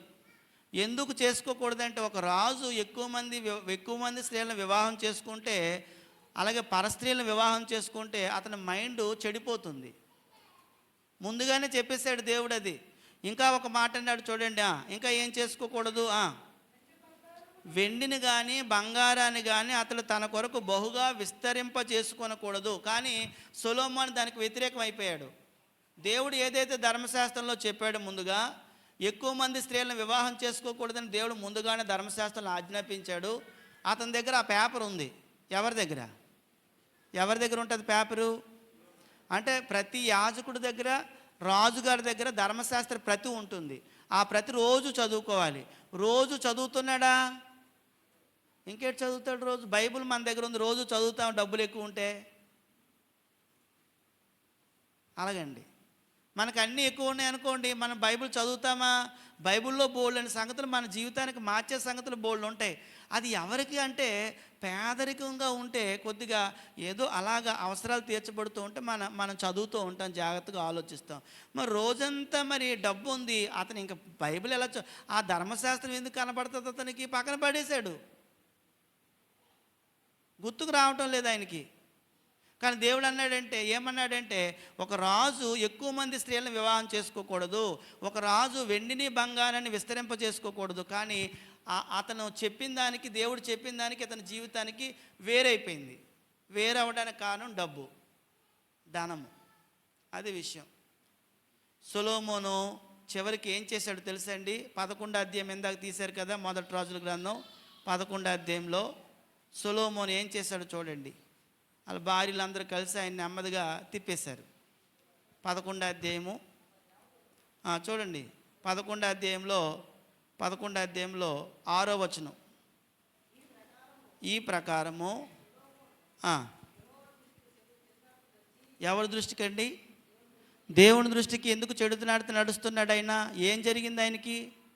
మొదట్లో ఆయన బాగా నడిచేవాడు కదా, ఇప్పుడు ఎందుకు చెడు నడుస్తున్నాడు? కారణం ఏంటి? ఆలోచన చేయండి. చెడు నడత వచ్చేసింది. నడిచి తన తండ్రి అయిన దావీదు అనుసరించినట్లు యథార్థ హృదయంతో యెహోవాను అనుసరించలేదు. అప్పుడు 7వ వచనం, సొలొమోను కెమోషు అను మోయాబీయుల హేయమైన దేవతకును, మొలెకు అను అమ్మోనీయుల హేయమైన దేవతకును యెరూషలేము ఎదుటిన కొండ మీద బలిపీఠాలు కూడా కట్టించాడేటండి. ఎంత ఘోరమో చూడండి. ఎందుకు కట్టించాడు బలిపీఠాలు? బలిపీఠాలు ఎవరు కట్టించాలి? యాక్చువల్గా యెహోవాకు మాత్రమే బలిపీఠాలు కట్టించాలి, దేనికి బలి అర్పించకూడదు. కానీ ఇతను ఇంకొక దేవతలకి బలిపీఠాలు కట్టిస్తున్నాడు. ఎందుకు అలా చేస్తున్నాడంటే కిందన చెప్తున్నాడు చూడండి. తమ దేవతలకు ధూపం వేయుచు బలులు అర్పించుచుండిన పరస్త్రీలైన తన భార్యల నిమిత్తము అతడు ఇలాగూ చేశాను. అంటే ఈ స్త్రీలు ఏం చేస్తారంటే సొలొమోను భార్యల మాట విని విగ్రహారాధన చేశాడు. 6వ పాయింట్, సొలొమోను భార్యల మాట విని పాపం చేశాడు, అంటే విగ్రహారాధన చేశాను. ఎంత దిగజారిపోయాడో చూడండి. అప్పుడు మనమైతే క్షమాపణ ఇవ్వము. కానీ దేవుడు ఏమన్నాడంటే ఇంత తప్పు చేస్తున్నా కూడా మళ్ళా సొలొమోనుకి ప్రత్యక్షమయ్యాడు. ప్రత్యక్షం ఏమంటున్నాడు తెలుసా? సొలొమోను మార్చుకోరా మనస్సు అని అడుగుతున్నాడు. ఇంత తప్పులు చేసిన వాడికి కూడా మారు మనసు పొందమని అవకాశం ఇస్తున్నాడు ఆయన. అప్పుడు మారు మనసు పొందమని అవకాశం ఇస్తూ ఉంటే అతను మారు మనసు పొందాడా లేదా? పొందాడా లేదంటే పొందలేదు. చూడండి ఒకసారి ఆ 11వ అధ్యాయంలోనే 9వ వచనం చూడండి. ఇశ్రాయేలు దేవుడైన యెహోవా అతనికి 2 మారులు ప్రత్యక్షమయ్యాడు. ఎందుకు ప్రత్యక్షమయ్యాడంటే నీవు ఇతర దేవతలను వెంబడింపవలదని అతనికి ఆజ్ఞాపించినను. అయ్యా సొలొమోను, ఏంటి నీ పని? నన్ను పూజించాలి, నన్ను మొక్కవలసిన నీవే అలాంటి చెడ్డ పనులు చేస్తే ప్రజలందరూ ఏమవుతారు? యథా రాజా తథా ప్రజ. రాజుగారు ఏం చేస్తారో ప్రజలు అదే చేస్తారు. నిన్ను నియమించాను, ఇంత గొప్పవాడిగా నిన్ను చేశాను, నువ్వెందుకు ఇలాగ అయిపోయావు? నువ్వు వెంటనే మార్చుకో, మనసు మార్చుకో, ఆ దేవతలు పూజించడం మానే అంటే ఆజ్ఞాపించినను సొలొమోను హృదయము ఆయన యొద్ద నుండి తొలగిపోయింది. ఎవరి యొద్ద నుండి అండి? ఆయన అంటే ఎవరు? దేవుడి యొద్ద నుండి తొలగిపోయింది. కావున ఈ భూమి మీద మనుషులందరూ కూడా ఎప్పుడైతే డబ్బు సంపాదించడం బాగా కృషి చేస్తారో ఆటోమేటిక్గా వారి హృదయం ఎక్కడి నుంచి తొలగిపోతుంది? అదే చెప్తున్నాడు దీని ద్వారా మనకి. అర్థమైందండి? మనుషులకి ఇష్టపడాలి, ఏం చేస్తున్నారనేది ఆలోచన చెయ్యాలి. ఆలోచన చేసి అయ్యో ఇప్పుడు ఈ సొలొమోను జీవితంలో దేవుడు మొదట్లో ఒక్కసారి ప్రత్యక్షమై అతన్ని ఇలా చేయమని కోరినప్పుడు అతడు ఎలాగ ఆలోచన చేయగలిగాడు, ఏం చెప్పాడు అప్పుడు? ఇప్పుడు ఏం చెప్తున్నాడు? నేను నీ మాట వినను, నీ మాట వినడానికి నాకు ఇష్టం లేదు అనేసాడు. దేవుడు 2 సార్లు హెచ్చరించినను పెడ చెవిని పెట్టెను. దేవుడు సొలొమోను 2 సార్లు హెచ్చరించినను పెడ చెవిని పెట్టెను. అంటే దేవుడు ఎప్పుడైనా ఒక వ్యక్తికి అవకాశం ఇస్తాడు మనసు మార్చుకోవడానికి. ఆ అవకాశం ఇచ్చినప్పుడు ఆ వ్యక్తి దేవుడు చెప్పినట్లుగా ఒకవేళ ఆలోచన చేయగలిగినట్లయితే మళ్ళా పూర్వపు స్థితిని సంపాదించుకోవచ్చు. కానీ సొలొమోను మాత్రం దాన్ని పక్కన పెట్టేశాడు. అది అతని జీవితం. ఏమైపోయాడు తర్వాత? కింద చెప్పాడు చూడండి, 11వ అధ్యాయంలో చివరిగా కిందను చూస్తే 11వ వచనం దేవుడు సెలవిస్తున్నాడు ఇలాగా, నేను నీతో చేసిన నా నిబంధనను కట్టలను నీవు ఆచరింపకపోవుట నేను కనుగొనుచున్నాను గనుక ఈ రాజ్యము నీకుండకుండా నిశ్చయముగా తీసివేసి నీ దాసునికి ఇచ్చేస్తున్నాను అని చెప్పేశాడండి. పోయింది రాజ్యం. సొలొమోను వల్ల రాజ్యం 2 ముక్కలైపోయింది. ఇప్పుడు రేపొద్దున్న అతనికి ఎలా చెప్పాడో, ఈ భూమి మీద ఒకవేళ ఎవరమైనా సొలొమోను లాగా ధనం వచ్చిన తర్వాత మనం కూడా దేవుడు దూరం అయిపోతే మనకు కూడా రాజ్యం ఇస్తాడు ఇవ్వడా? మన దగ్గర ఉన్న రాజ్యం మన దగ్గర నుంచి తీసేస్తాడు. కావున ఈ మొదటి సంగతి ఏంటంటే, ఎవరైతే శరీర సౌకర్యాలను ఎక్కువగా ప్రేమిస్తారో నా కొరకు అని ఎవరైతే అనుకుంటారో వారందరూ కూడా ఇదిగో అతని జీవితం వలె నష్టపోయే ప్రమాదం ఉందని మనకు తెలియజేస్తూ ఉన్నాడు. రెండో సంగతి ఏంటంటే, దీనికి వ్యతిరేకమైన సంగతి. అదేంటంటే, కలిగిన వాటితోనే మనం తృప్తి పొంది ఉండాలి. అది చెప్తున్నాడు. రెండో పాయింట్, బి పాయింట్, కలిగిన వాటితో మనం ఎప్పుడు కూడా తృప్తి పొంది ఉండుట. హెబ్రీ పత్రిక తృప్తి పొంది ఉండుట 13వ అధ్యాయము 5వ వచనం. కలిగిన వాటితో తృప్తి పొంది ఉండుట. కొత్త నిబంధన బోధ ఇదంతాను. హెబ్రీ పత్రిక 13వ అధ్యాయము 5వ వచనం చదవండి. ఇప్పుడు ఏమన్నాడు? ధనాపేక్ష అన్నాడు. ధనాపేక్ష లేని వారై మీకు కలిగిన వాటితో తృప్తి పొంది ఉండండి అన్నాడు. ఒకవైపు ధనాపేక్ష, ఒకవైపు తృప్తి. ఇప్పుడు గమనించండి, ధనాపేక్ష అంటే ఏంటి? ఇప్పుడు చెప్పేసుకున్నాం ఇక్కడ. ఇది ధనాపేక్ష అంటే ధనం కావాలని ఎక్కువ కోరుకోవడం. ఒకవేళ ధనాపేక్ష ఎవరికైనా ఉందనుకోండి, వాళ్ళు ఏముండదు, తృప్తి ఉండదు. తృప్తిగా బ్రతుకుతున్నావు అనుకో, అంటే అర్థం ఏంటంటే తృప్తిగా నేను బ్రతుకుతున్నాను నీకు అనిపించిందా? నీలో ఏం లేదు, ధనాపేక్ష లేదు. ఇది ఉంటే అది ఉండదు, అది ఉంటే ఇది ఉండదు, అంతే. రెండు ఒకరి దగ్గర ఉండవు. చాలామంది ఏమనుకుంటారంటే, డబ్బు బాగా సంపాదిస్తూ ఉంటే నాకు బాగా తృప్తి కలుగుతుంది అనుకుంటారు. కానీ దేవుని యొక్క వాక్యం ఏం చెప్తుందంటే 13:5 ప్రకారము నువ్వు ధనాపేక్ష కలిగి ఉండటానికి నువ్వు కానీ కృషి చేస్తే కనుక నీలో ఏముండదంటే తృప్తి ఉండదు. ఆ కింద వచ్చిన చదవండి. తర్వాత ఏమన్నాడు?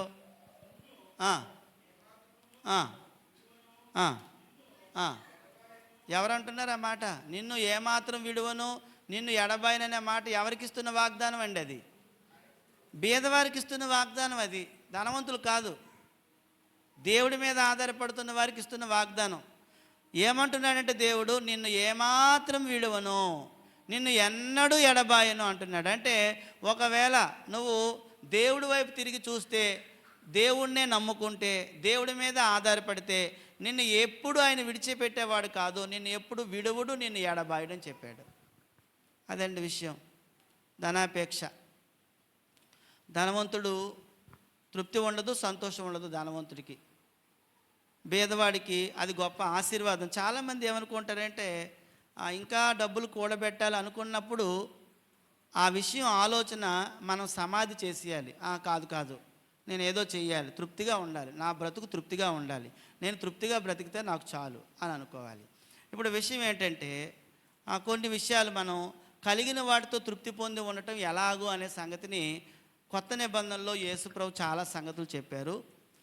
ఒకసారి మనం జక్కయ్య కథ చూస్తే లూకా రాసిన సువార్త 19వ అధ్యాయము 1 నుంచి 9 వచనాల్లో జక్కయ్య కథ చూద్దాం. ఒకసారి చూడండి.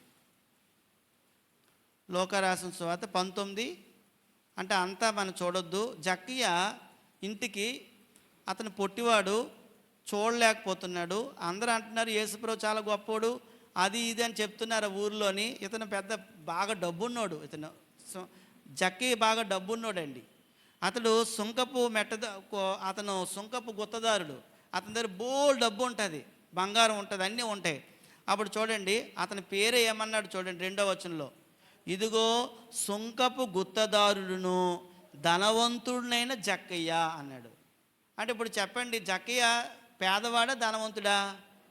ఇక్కడ గమనించండి, ధనవంతుడైన పేదవాడు కాదు. ఇప్పుడు జక్కయ్య ఏమనుకున్నాడంటే అందరూ చెప్తున్న మాటను విని ఎలాగైనా యేసుప్రభుని చూడాలనుకున్నాడు. అప్పుడు వాళ్ళ ఊరు వచ్చాడట యేసుప్రభు వారు. ఇతను ఎలాగైనా చూడాలనుకుని పొట్టివాడు కాబట్టి దేని మీదకి ఎక్కాడంటే మేడు చెట్టు ఎక్కాడు. చెట్టు ఎక్కిన తర్వాత చూస్తున్నాడు చూడండి, మేడు చెట్టు ఎక్కను.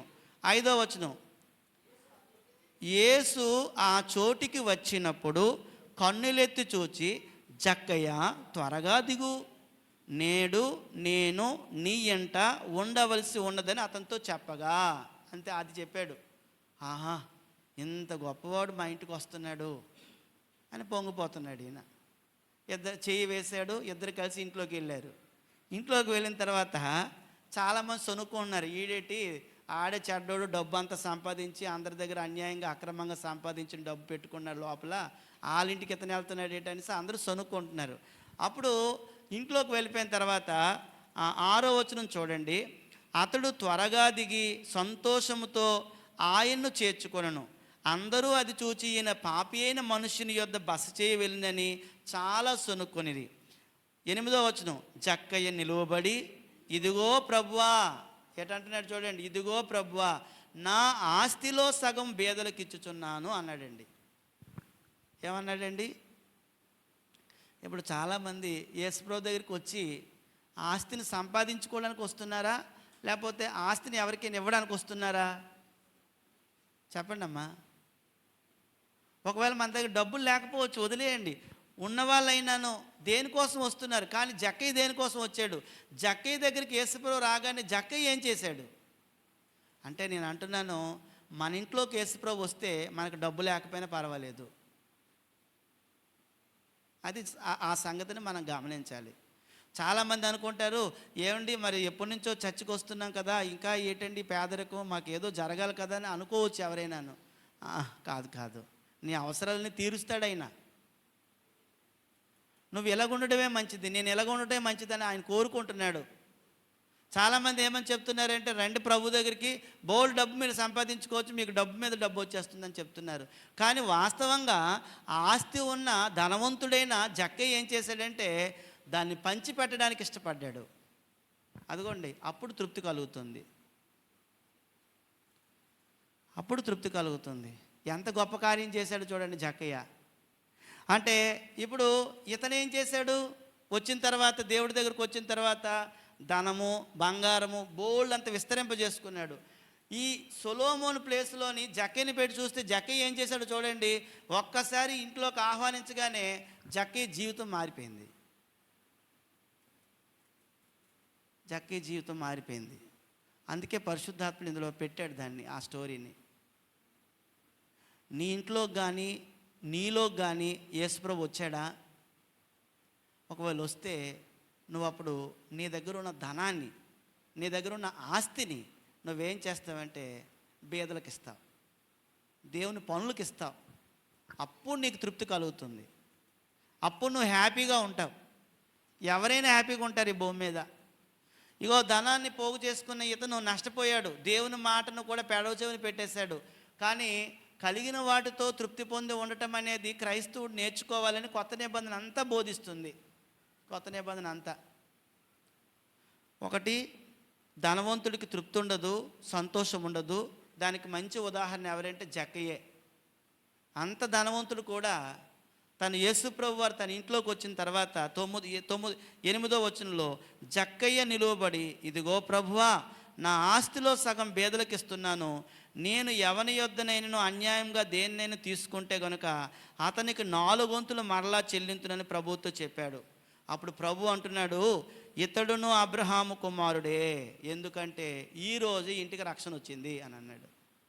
రక్షణ రావటం అంటే ఏదో బాప్తిజం ముంచబడ్డమే కాదండి, జీవితాన్ని మార్చుకోవటం. బాప్తిజం పొందుకోవడమే కాదు, జీవితాన్ని మార్చుకోవటం, తృప్తిగా బ్రతకటం. నువ్వు రక్షణలో కొనసాగుతున్నావంటే తృప్తిగా బ్రతుకుతావు, కలిగి ఉన్న వాటితోనే తృప్తి పొందుతావు. మీకు ఒక సంగతి చెప్తాను. యేసు ప్రభు దగ్గరికి వెళ్ళి శిష్యులు అడిగారు, మాకు ప్రార్థన నేర్పించని అని అడిగారు. అప్పుడు యేసు ప్రభు వారు ప్రార్థన చేయమని ఇలా చెప్పారు. ఏమనంటే, పరలోకమందున్న మా తండ్రి, నీ నామము పరిశుద్ధపరచబడునుగాక, నీ చిత్తము పరలోకమందు నెరవేరినట్లు భూమి మీద కూడా నెరవేరునుగాక. ఆ తర్వాత ఏమన్నాడు, మా అనుదిన ఆహారం నేడు మాకు దయచేయమంటే ఏ రోజు భోజనం ఆ రోజే మాకు ఇవ్వు. మనం ఏమనుకుంటాము, ఎన్ని రోజులు సరుకులు తెచ్చుకుంటాం మనం వెళ్ళి షాప్కి వెళ్ళి? నెల రోజులు సరుకులు మన ఇంట్లో ఉన్నా మనకి ఇంకా తృప్తి లేదు కదా, ఇంకా అసంతృప్తే. యేసుప్రభు చెప్పే బోధ ఏంటంటే, నువ్వు క్రైస్తవుడు అయ్యావా, నీకు చాలు, అంతే, నీ లైఫ్ బాగుంది, పరలోకానికి వస్తావు నువ్వు. ఈరోజు భోజనం నీకు వచ్చేస్తే చాలు, ఈరోజు భోజనం కోసం ప్రార్థన చేయన్నారు. మనం ఏం చేస్తామంటే, నెల రోజులు జీతం అందిన రోజున లేకపోతే ఇంకేక ఆ రోజున మనం అన్ని సరుకులు తెచ్చుకుంటాము, ఇంట్లో పెట్టుకుంటాము. కానీ ఏదో లోపల ఏదో ఆ లేడీస్కి ఏదో లోపల ఏదో ఉంటుంది. ఇంకా ఏదైనా మార్ట్కి వెళ్ళామనుకో, ఆ మొత్తం మార్ట్ అంతా తెచ్చేసుకోవాలనుకుంటాం మనం. ఆ వస్తువులని మా ఇంట్లో ఉంటే బాగుంది అనుకుంటాం. అదేం కోరిక అది యేసుప్రభు నమ్ముకున్న వారికి? నీ అనుదినాహారం నీకు దయచేయు. దేవా, ఈరోజు భోజనం నాకు పెట్టావు, నీకు కృతజ్ఞతాస్తుతులయ్యా, అంతే. ధనవంతుడు కూడా ఒకడు అనుకున్నాడు, నా ప్రాణమా తిను త్రాగు సుఖించంటే, ఆ రాత్రే దేవుడు అంటున్నాడు, ఈ రాత్రి నీ ప్రాణం నాకు కావాలి. ఇవన్నీ ఏం చేసుకుంటావు? ఎక్కడికి వెళ్తాయి? తృప్తి లేదు, ఆయనకి తృప్తి లేదు. కాబట్టి కలిగిన వాటితో చాలామంది ఏమని భావిస్తున్నారంటే, ఇదేం జీవితం రా బాబు, ఇదేం జీవితం రా బాబు, ఎప్పుడు ఈ కష్టాలేరా బాబు, ఇదేం బాధ బాబు అని ప్రతి ఒక్కరూ బాధపడుతూనే జీవిస్తూ ఉన్నారు. మరి క్రైస్తవుడే బాధపడుతూ జీవిస్తే అసలు మనము లోకానికి ఎలా సువార్త ప్రకటించగలుగుతాము? లోకానికి ఎలా సువార్త ప్రకటిస్తాం చెప్పండి? మనకే తృప్తి లేకపోతే ఈ జీవితం మీద మనం ఎలా చెప్తాము యేసుప్రభు దగ్గర రమ్మని? ఇగో యేసుప్రభు దగ్గరికి వచ్చాము, తృప్తిగా బ్రతుకుతున్నామని నువ్వు చెప్పలేకపోయినప్పుడు, నువ్వు ఇతరులకు వెళ్ళి యేసుప్రభుని నమ్ముకోమని ఎలా చెప్తావు? ఇంకా నీలోనే తృప్తి లేనప్పుడు, నాలోనే తృప్తి లేనప్పుడు, మనం తృప్తిగా బ్రతుకుతున్నామని ఎదుటివారు చూసి, అబ్బా కొద్దిగా డబ్బులు వచ్చినా, కొద్దిగా జీతం వచ్చినా, చిన్నగా జీతం వచ్చినా, చిన్న డబ్బులు వచ్చినా ఎంత తృప్తిగా బ్రతుకుతున్నారని ఎదుటివారు చూచి, ఆహా, మీ దేవుడి దగ్గరికి వస్తే ఇంత తృప్తి కలుగుతుందా, ఇంత శాంతి ఉంటుందా, ఇంత నెమ్మది ఉంటుందా, ఇంత సంతోషం ఉంటుందా, మీరు ఎప్పుడు సంతోషంగా ఉండటం మేము చూస్తున్నామని వాళ్ళు మన దేవుడిని నమ్ముకోవాలి. అది సువార్త అంటే, అదండి సువార్త అంటే. అంతేగాని ఇగోండి మేము వచ్చాము, అప్పుడు సైకిల్ మీద వచ్చామండి, ఇప్పుడు కారు కొనుక్కున్నామండి, అదేం సువార్త? ఒకప్పుడు మాకు చిన్న పాక ఉండేదండి, మేము ఇప్పుడు 3 అంతస్తుల బిల్డింగ్ కట్టుకున్నాం, అదేం సువార్త అండి? అంటే అందుకోసం యేసుప్రభు దగ్గర రావాలా? సువార్త అంటే ఏంటి అసలు? నీ జీవితంలో తృప్తి ఉందా? కలిగిన వాటితో నువ్వు సాటిస్ఫై అవుతున్నావా? ఇంకా మోర్ కావాలనుకుంటున్నావా? మోరుగా అంటే ఎక్కువ ఎక్కువ కావాలనుకుంటున్నావా? ఎక్కువ కావాలనుకున్న ఈయనేమైపోయాడు? రాజ్యాన్నే పోగొట్టుకున్నాడు కదా, భ్రష్టుడైపోయాడు కదా, జ్ఞానవంతుడై ఉండి కూడాను. జక్కయ్య ఏం చేశాడు? తన ఆస్తి అంతా కూడా పేదలకు ఇస్తానని అతని ఇంట్లోకి వచ్చిన వెంటనే ఆయన చెప్పేశాడు. కావున తృప్తిగా కలిగిన వాటితో తృప్తి పొందటం అనే సంగతిని మనం ఆలోచిస్తున్నాం. బేదవాడిగా పుట్టడమే గొప్ప ఆశీర్వాదం, బేదవాడిగా జీవించడమే గొప్ప ఆశీర్వాదం. మీ మనసులో ఈ విషయం పెట్టుకోండి, సమాధి చేయండి. ఏ విషయాన్ని అంటే, అమ్మో ఇంకా నాకు కావాలి, ఇంకా నాకు కావాలి, ఇంకా, అదే దురాశ అంటే. నాకు నాయనా, నా పిల్లలకి నాకు సరిపడగా నువ్వు ఇస్తున్నావయ్యా, నాకు చాలు నాయనా. నువ్వేదైనా చేస్తావే నా జీవితంలో, తృప్తిగా బ్రతకటం. తర్వాత మనం చూసినట్లయితే నీ ధనం ఎక్కడున్ననో నీ హృదయం అక్కడే ఉంటుందని ఎవరు చెప్పారు? మత్తయి రాసిన సువార్త 6వ అధ్యాయం చూడండి. 6వ అధ్యాయం 20-21 వచనాలు చదవండి ఒకసారి. ఎక్కడ కూర్చుకోమన్నాడు? పరలోకములో డబ్బు దాచుకోవడం ఎలాగో కిందనే మనం ఇప్పుడు వివరించుకుంటాం. ఎలాగా? అప్పుడు యేసుప్రభు వారు పరలోకంలో ఎందుకు పెట్టుకోమంటున్నాడంటే, మనం చివరికి వెళ్ళవలసింది ఏ చోటుకి వెళ్తాం? మనం పరలోకానికి వెళ్ళిపోతాం. కాబట్టి ఆ పరలోకంలోనే మనం డబ్బు కూర్చుకోమంటున్నాడు. ధనం కూర్చుకోండి మీ కొరకు. అచ్చట చిమ్మట కానీ తుప్పైనను తినివేయదు, దొంగలు కన్నం వేసి దొంగిలరు, నీ ధనం ఎక్కడుండునో అంతే, అక్కడనే నీ హృదయం ఉంటుంది. కాబట్టి నీ హృదయము, నా హృదయము పరలోకంలో ఉండాలి అంటే పరలోకంలో ధనం కూర్చుకోవాలి. అప్పుడు సూత్రం చెప్తున్నాడు ఇక్కడ 5 విషయాలు. ఇతరులకు మేలు చేయువారే ఉండాలి తృప్తిగా బ్రతకాలంటే. 1, ఇతరులకు మేలు చేయువారై ఉండాలి. తృప్తిగా బ్రతకడం అంటే చేయువారై ఉండాలి. గలతీ పత్రికలో చెప్పాడు. గలతీ పత్రిక 6వ అధ్యాయము 9-10 వచనాలు. 6వ అధ్యాయం 9-10 వచనాల్లో ఆ విషయం చెప్పాడు. మేలు చేయండి అని అన్నాడు. 2, తన ధనములో ఇతరులకు పాలిచ్చువారై ఉండాలి.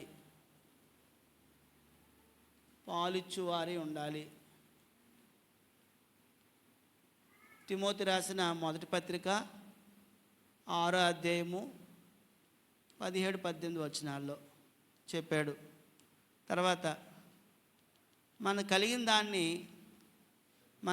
దాన్ని దిక్కులేని వారికి విధవరాండ్రకు వారి ఇబ్బందుల్లో పరామర్శించాలి, సహాయం చేయాలి. యాకోబు 1వ అధ్యాయము 27వ వచనం. అంటే ఎప్పుడు మనం ఒకవేళ డబ్బులు మన దగ్గర బాగా ఉన్నాయనుకోండి, అయితే ఏం చేయమంటారు? డబ్బులు ఉన్నాయి నా దగ్గర, ఏం చేయమంటారంటే, ఇగో దేవుని యొక్క పుస్తకంలో నీకు కలిగిందా, నీకు ఎక్కువ డబ్బు కలిగిందా, ఇదిగో ఇతరులకు మేలు చేయడానికి ప్రయత్నం చేయు. నీకు ఎక్కువ డబ్బులు కలిగా, ఇతరులకు పాలివ్వు. నీకు ఎక్కువ ఉన్నదా, దిక్కులేని వారికి విధవరాన్ని పరామర్శించు. అప్పుడు నీకు తృప్తి కలుగుతుంది. నీ సుఖం కోసమే వాడుకోవద్దు. ఒకసారి మనం చూసినట్లయితే ప్రియమైన వాళ్ళారా, 6వ అధ్యాయంలో మొదటి తిమోతి పత్రిక 6వ అధ్యాయంలో చెప్తున్న మాటను చదువుదాం ఒకసారి. ఇందాక సగం చదివాం కదండి. 18-19 కూడా రాసుకోండి. 17, 18, 19. 18, 19 చదువుతున్నాను చూడండి. వారు వాస్తవమైన జీవమును సంపాదించుకునే నిమిత్తము రాబో కాలానికి మంచి పునాది తమ కొరకు వేసుకొనుచు మేలు చేయువారును, సత్క్రియలు అను ధనము గలవారును, ఔదార్యము గలవారును, తమ ధనములో ఇతరులకు పాలిచ్చు వారే ఉండవాలని వారికి ఆజ్ఞాపించము అన్నాడు. చెప్పాడు అక్కడ విషయాలన్నీ 18, 19లో. మేలు చేయువారును, సత్క్రియలు అను ధనము గలవారును, ఇతరులకి తమ ఆస్తిలో తమ ధనంలో పాలిచ్చు వారినే ఉండాలన్నాడు.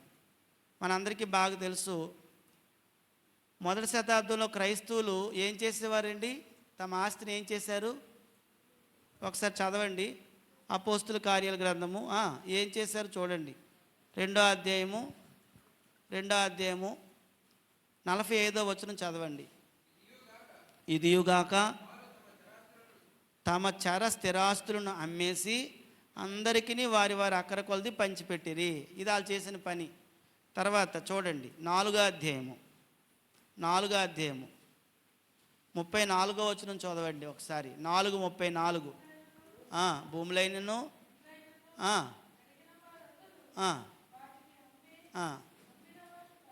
వెల తెచ్చి ఈ విధంగా చేశారు. వాళ్ళు పరలోకంలో డబ్బు సంపాదించుకున్నారు వాళ్ళందరూ. అంటే కలిగిన వాటిని అమ్మి ధర్మం చేసి పరలోకంలో డబ్బు సంపాదించుకున్నారు వాళ్ళు. నాలుగోది, కలిగిన వాటిని అమ్మి, అంటే అప్పుడున్న క్రైస్తవులు అమ్మి ధర్మం చేసి పరలోకములో ధనం సంపాదించుకున్నారు.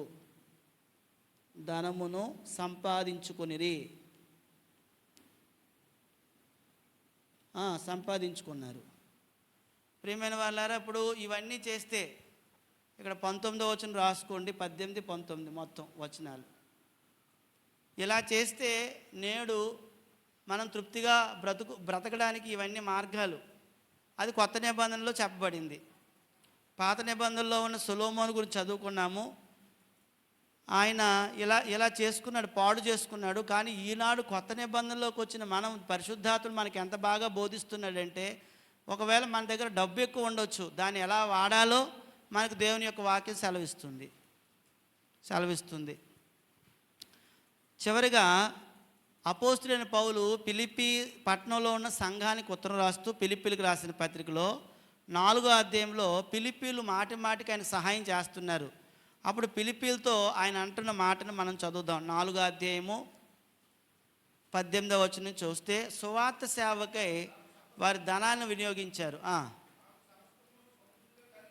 చూసారండి, పౌలు అంటున్నాడు, నేను సేవ చేస్తున్నాను, మీరు నాకు పని పంపిస్తున్నారు, నాకు అన్ని సమృద్ధిగా ఉన్నాయి.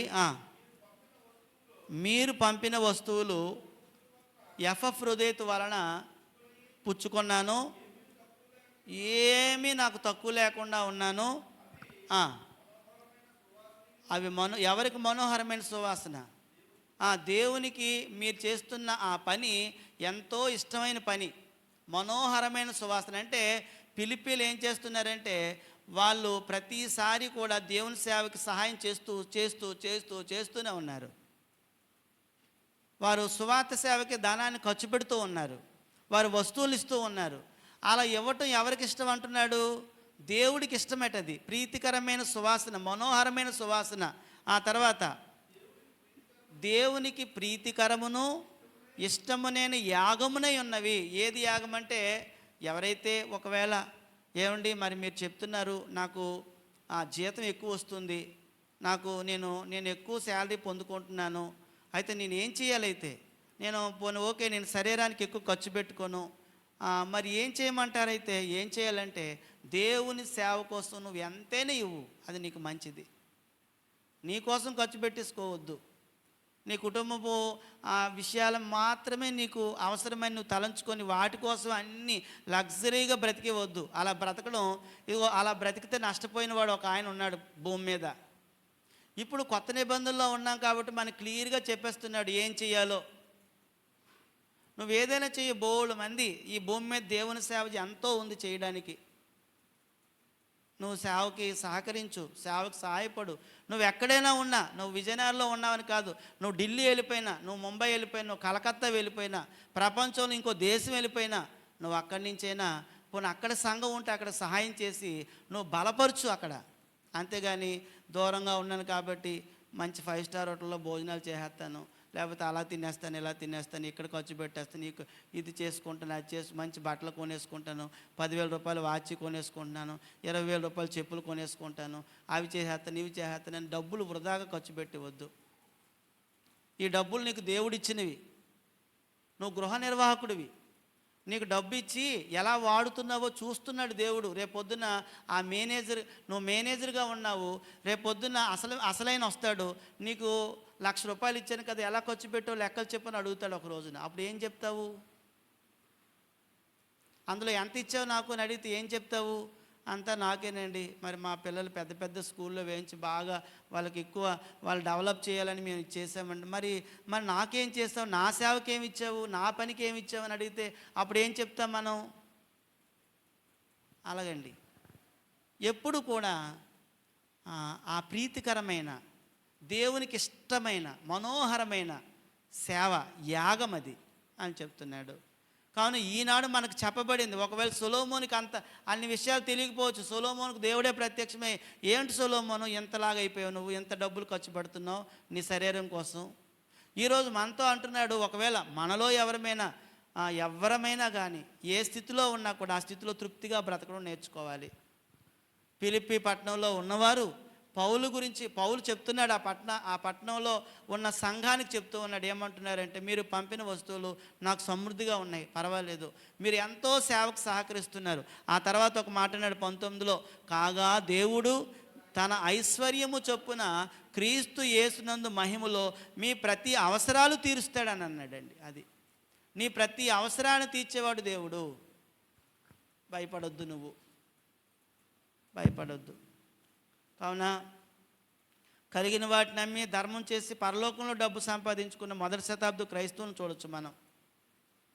తర్వాత దిక్కులేని పిల్లలకు, విధవరాండ్రకు వాళ్ళు పరామర్శించమని అతను చెప్తున్నాడు. సువార్త సేవకే ధనం వినియోగించుట. ఫిలిప్పీలు 5వ మాట, ఫిలిప్పీ సంఘ సభ్యులు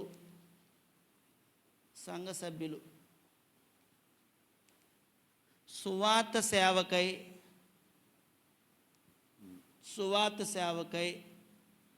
ధనమును